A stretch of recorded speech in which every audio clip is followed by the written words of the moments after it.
I started the divorce because I saw that a spouse who was financially struggling wasn't valuable to me. My world was turned upside down when, on a business trip, my husband suddenly told me he wanted a divorce and that he was already married to his lover. To make things worse, he accused me of marrying him just for his money and demanded that I give up any rights to our property. Facing my indifferent husband, who had always looked down on me since we got married, led to his complete downfall. My name is Lisa. I'm 40 years old. I was raised by a single mother after my father died when I was in kindergarten. Despite the financial hardships, we found happiness as a family of 3. Even now, with a decent job and salary, I still live frugally because of my upbringing.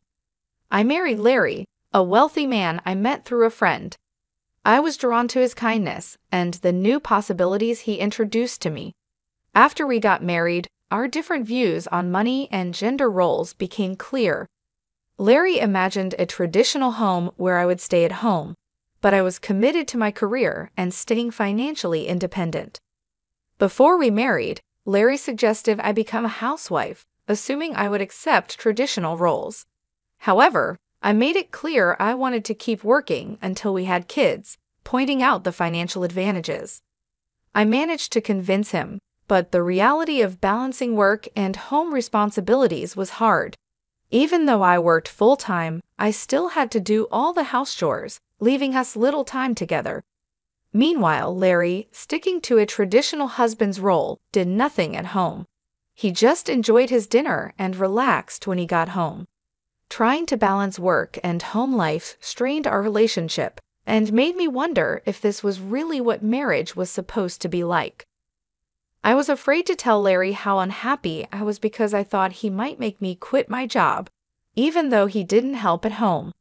I hoped that having children might improve our relationship, but we were becoming more distant, making me doubt we could start a family. Feeling it was urgent to talk about this, I approached Larry. "Hey, we should think about having kids, right?" I said. "Kids? You're pretty energetic for someone tired from work and chores," he replied. "It's not about that. I want to have children. We haven't been married long, but I'm already over 32. Women can only have children for a certain time, and it's getting harder for me to conceive as I get older. It's almost too late. But we don't need kids. If we have one, you'll expect me to help, right? You know I'm busy with work and won't help with raising children. Isn't it strange to say you won't help with child rearing even before they're born? I plan to raise them alone, but shouldn't you at least want to help? It's your child too. Child rearing is your job. I'm working to support the family, so I definitely won't help with the kids. You'll just complain that I don't help, making me the bad guy. You must have been taught to be poor and have lots of kids since you were born. We're not poor. We don't need kids. End of discussion. Larry abruptly ended the conversation and went to his room. Alone in the living room, I broke down in tears. My desire for children was not only rejected, but he also mocked my upbringing. After this, our relationship got worse quickly. We barely talked, and the hope of having children faded as I continued to balance work and home duties. Taking on significant projects at work, I found myself growing more distant from Larry. One day, as I told him about an upcoming business trip, his unexpected kindness caught me off guard. He wished me well and hinted at a big surprise when I returned. Despite having given up on him, his smile made me hope. But my hope was crushed when I came back. The front door wouldn't open. Larry had changed the locks. His first surprise was announcing our divorce. He claimed to have faked my signature and filed the papers with a friend as a witness. Inside, he handed me a document to sign, giving up my rights to any property division and protesting the false accusations. I insisted that we both give up our rights to any property, and I wanted this to be a public agreement. Larry stubbornly argued and revised the document on his computer, leading to a tense argument as I left the house. He kept mocking me for being poor and even thought about throwing out my things. A few days later, Larry called me in a panic. What did you do? He asked. I haven't done anything. Why are you panicking? I have many questions. First, I was told to leave the apartment. Oh, you were still living there. That's not allowed. It's a new month. You're trespassing. Trespassing? But it's my house. Are you okay? Did you forget it was a company apartment I rented? I was the leaseholder, so naturally, you can't live there anymore. That's ridiculous. How could you do this? I can't believe you didn't know. I'm not the one who should be accused here. Didn't I tell you that you can't just change the locks of a rental apartment? It's my house. I can change the locks if I want. Didn't you listen? It was my lease. And even if you were the leaseholder, the owner is the apartment manager. You can't change the locks without telling them. Is that so? Also, I ended the lease while you changed the locks. I was allowed to live there until this month. I was planning to return, but now you've unlawfully altered someone else's property, which could be criminal damage. Wait, why did you end it so early?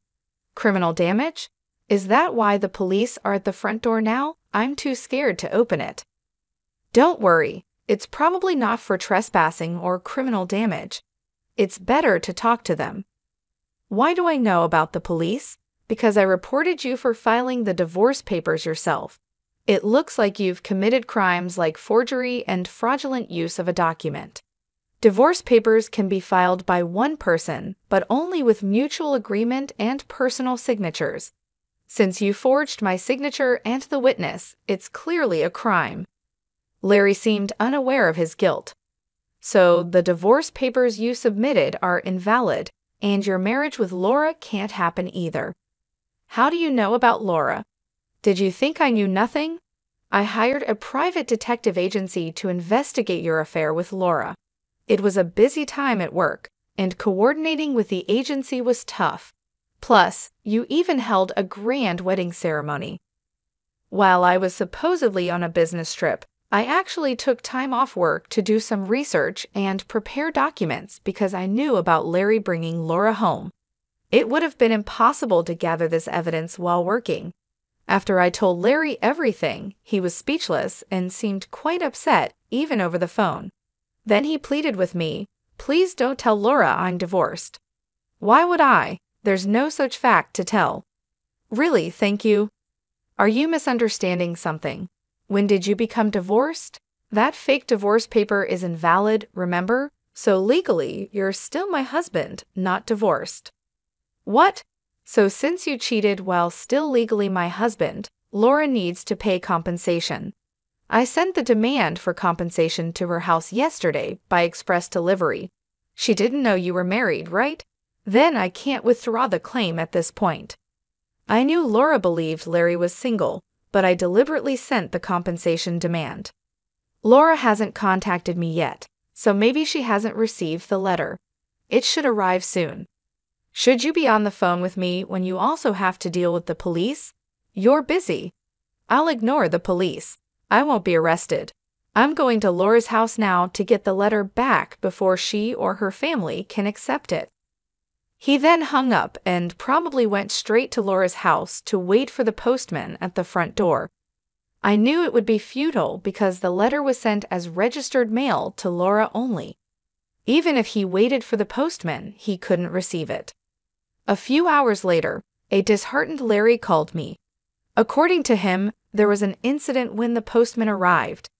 Finally, I'll take that envelope. Who are you? You don't live here, right? I'm practically a resident here since I'm married. I have the right to receive the mail. I see, but I can't give you this envelope. It's registered mail for Laura only. What? Give it to me? Absolutely not. If you're so eager, ask Laura for permission. What's going on here? Oh, Larry, what's all this noise? Laura, this is registered mail for you. This man insisted on taking it. Sorry for the disturbance. What's this? A demand for compensation? Larry, you were married? What's going on here? Sorry, it's just, she's an ex-wife from a long time ago. I was embarrassed to say I'm divorced. I'm sorry for keeping it a secret, but isn't it strange? We haven't been dating long, and suddenly there's a demand for compensation. If you were divorced before we started dating, there shouldn't be any problem, right? Well, my ex-wife is crazy. Maybe she's demanding compensation out of spite because I got married. That was the excuse he gave, but his lie was soon exposed. The envelope included a letter I wrote along with my contact information, so Laura called me directly. During that call, I told her about the affair, the invalid divorce, and that they had a wedding ceremony while he was still married to me. Although they had a wedding ceremony, they hadn't submitted the marriage registration yet. Larry wanted to submit it on April Fool's Day, so it was still pending.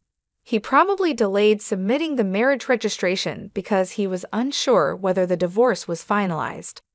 After being exposed, Larry left Laura's house and shamelessly contacted me again.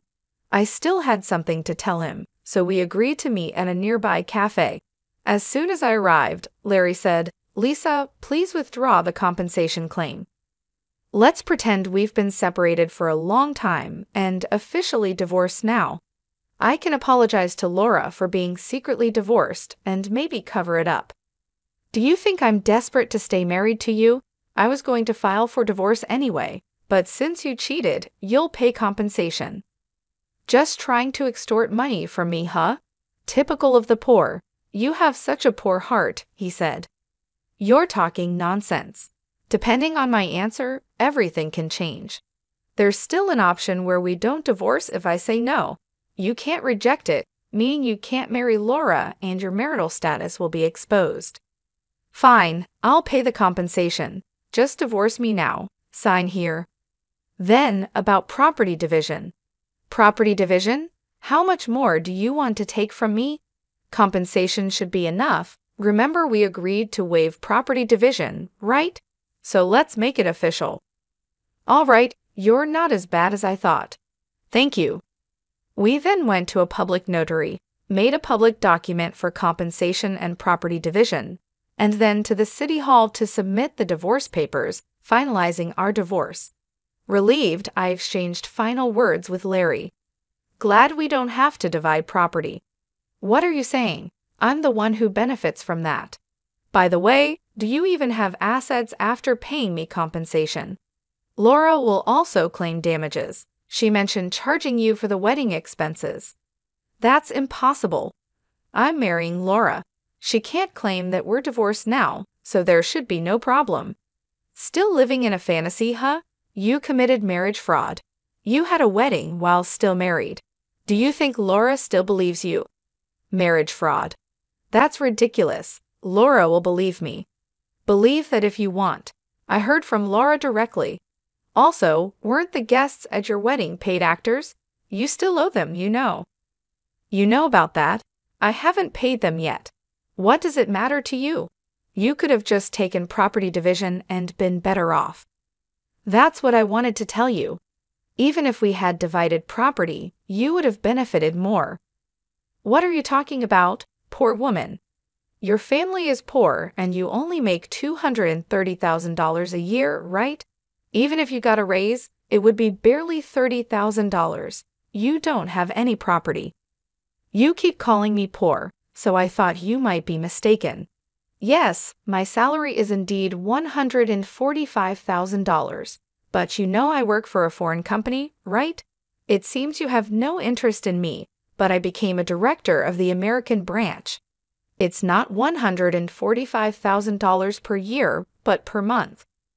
$170,000 per month, so that's an annual income of $2.5 million.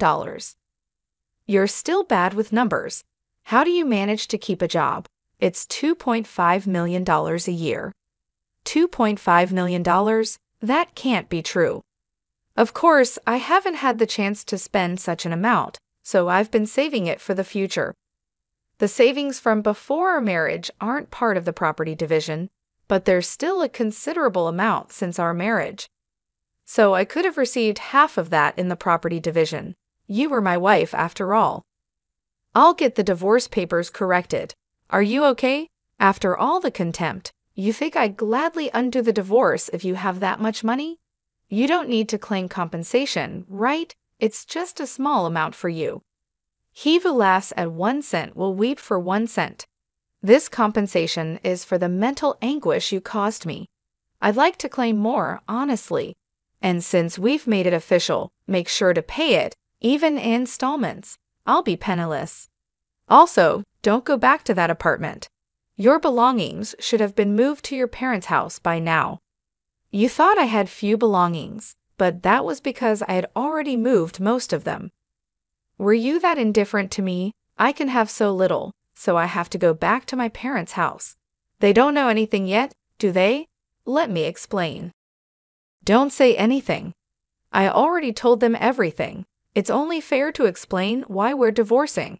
Oh, and your father said never to step over our threshold again, so I have nowhere to go. He collapsed and I left the cafe. Later, I heard he caused trouble at the police station. Despite my advice, he went back to the apartment.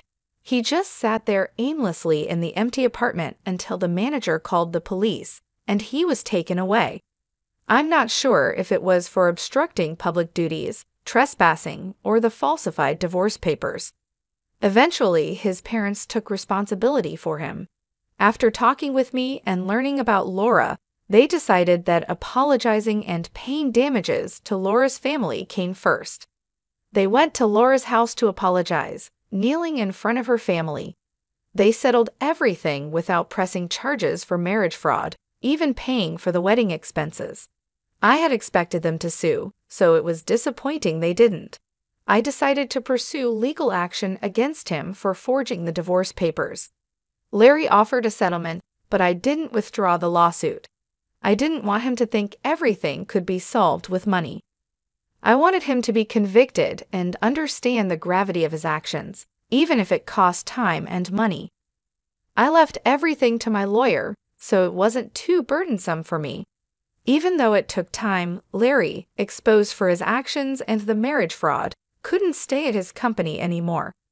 After being detained by the police and subsequently absent without leave, he was eventually fired. He ended up living at his parents' home, working all day at a relative's construction company. His father took all his earnings, leaving him with no income. I thought his parents wouldn't abandon him, but they were stricter than I expected.